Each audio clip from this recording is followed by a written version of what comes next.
निवास स्वाभिमान रैली। देहरादून के ऐतिहासिक परेड मैदान में उमड़ा जन सैलाब। जी हां, मूल निवास व भू कानून समन्वय संघर्ष समिति के बैनर तले आज देहरादून के परेड मैदान में विशाल जन सैलाब उमड़ा।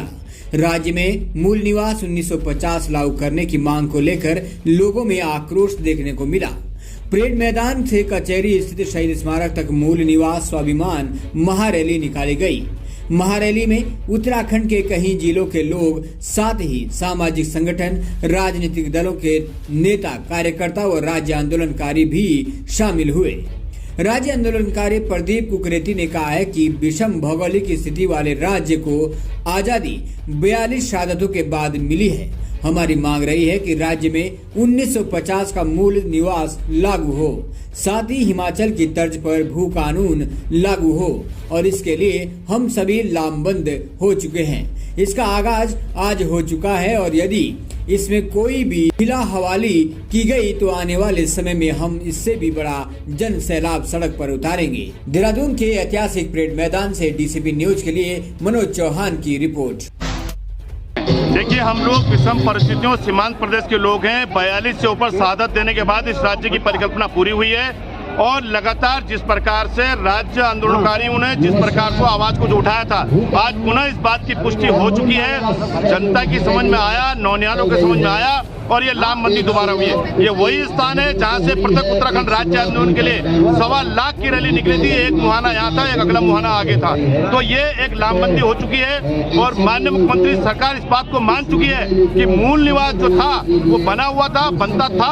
अब उनको उस दिशा में कार्य करने की आवश्यकता है। अगर उसमें इहापोह की स्थिति करी गई, गुमराही करी गई, तो निश्चित रूप में एक बहुत बड़ा मूवमेंट का आगाज हो चुका है।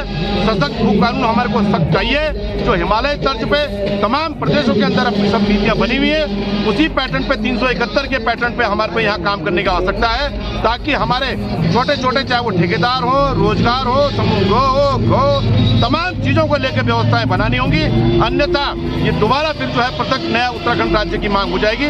हम ये चाहते हैं कि जब जिस प्रकार से सरकार जिस दिशा में काम करना चाह रही है, उसमें हम लोगों को सहमति लेके जो सुझाव दिए गए थे उसमें सही तरीके से डायलॉग करके ईमानदारी से उसको ट्रांसपेरेंसी के साथ लागू करें और वो मूल निवास तमाम चीजों की व्यवस्थाएं उन्हें बनानी होगी, अन्यथा एक बड़ा आगाज होने जा रहा है। देखिए, जिस प्रकार से सत्ता ने और सरकारों ने कहीं ना कहीं जो उत्तराखंड के मूल मुद्दे थे उनको सत्ता के दलदल के नीचे दबाने का काम किया, जिसमें हमारी जो मांग थी मूल निवास वाली वो दब गई।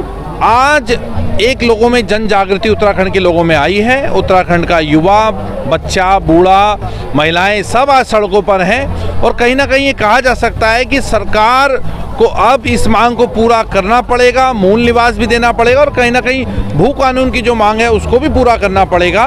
और जिस प्रकार से हमने देखा कि आज सरकार के द्वारा इस आंदोलन के साथ साथ पैरेलल एक अपनी पद यात्रा का जो कार्यक्रम रखा गया, ये बहुत ही शर्मनाक बात है। ये हम इसकी कड़े शब्दों में निंदा करते हैं। सरकार ने कहीं ना कहीं इस आंदोलन को कुचलने का जो निसार्थक प्रयास करने का कोशिश की, जिसमें वो पूरी तरह से विफल रही।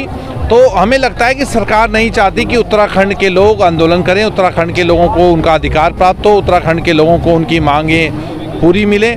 लेकिन ये भी कह सकते हैं कि कहीं ना कहीं सरकार ने जिस प्रकार से कर्मचारियों पर एस्मा लगाने का जो काम किया, जिसमें वो किसी भी हड़ताल या आंदोलन में सम्मिलित नहीं हो सकते, ये एक बहुत ही गलत निर्णय है। ये कहीं ना कहीं सरकार की जो मंशा है उसकी पोल खोलता है और सरकार कहीं ना कहीं आंदोलन को कुचलने का प्रयास कर रही है।